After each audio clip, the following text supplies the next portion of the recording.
Hello, I'm Severin Suzuki speaking for ECHO, the Environmental Children's Organization.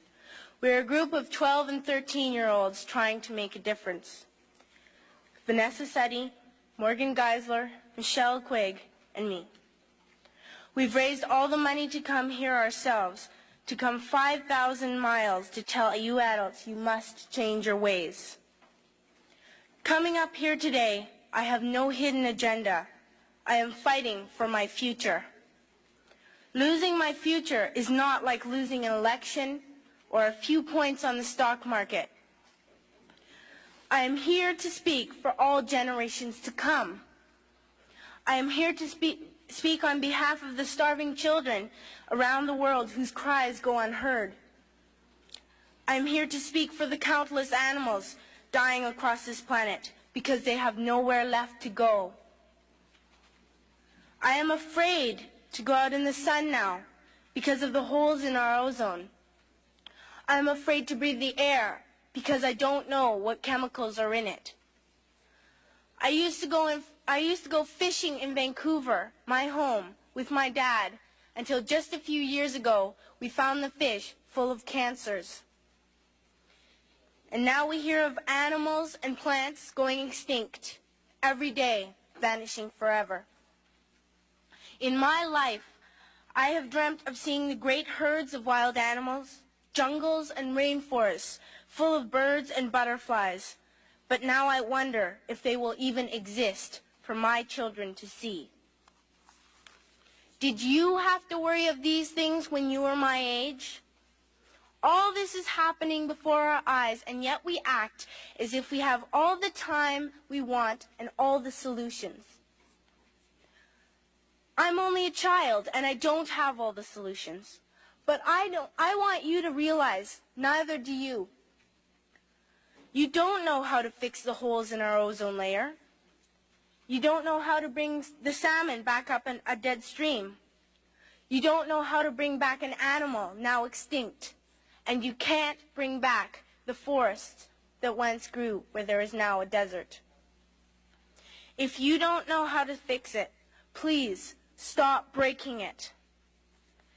Here, you may be delegates of your government, business people, organizers, reporters, or politicians, but really, your mothers and fathers, sisters and brothers, aunts and uncles, and all of you are someone's child.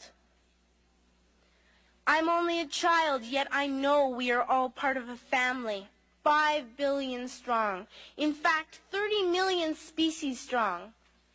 And borders and governments will never change that. I'm only a child, yet I know we are all in this together and should act as one single world towards one single goal. In my anger, I am not blind, and in my fear, I am not afraid of telling the world how I feel. In my country, we make so much waste. We buy and throw away, buy and throw away, buy and throw away, and yet northern countries will not share with the needy. Even when we have more than enough, we are afraid to share. We are afraid to let go of some of our wealth. In Canada, we live the privileged life, with plenty of food, water, and shelter. We have watches, bicycles, computers, and television sets. The list could go on for 2 days. 2 days ago, here in Brazil, we were shocked when we spent time with some children living on the streets. This is what one child told us. I wish I was rich. And if I were, I would give all the street children food, clothes, medicines, shelter, and love and affection.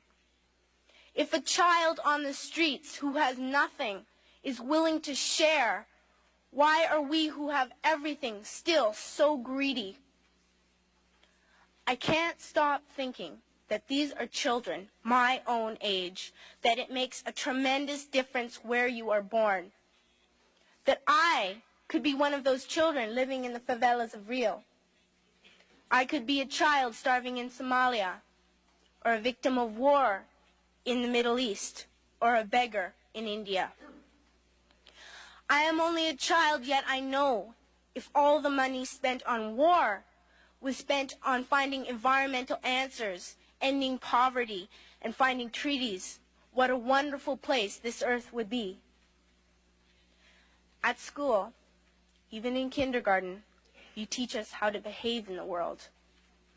You teach us not to fight with others, to work things out, to respect others, to clean up our mess, not to hurt other creatures, to share, not be greedy. Then why do you go out and do the things you tell us not to do? Do not forget why you are attending these conferences, who you're doing this for. We are your own children. You are deciding what kind of a world we are growing up in. Parents should be able to comfort their children by saying, everything's going to be all right. It's not the end of the world, and we're doing the best we can. But I don't think you can say that to us anymore. Are we even on your list of priorities? My dad always says, you are what you do, not what you say. Well, what you do makes me cry at night. You grown-ups say you love us, but I challenge you, please, make your actions reflect your words. Thank you.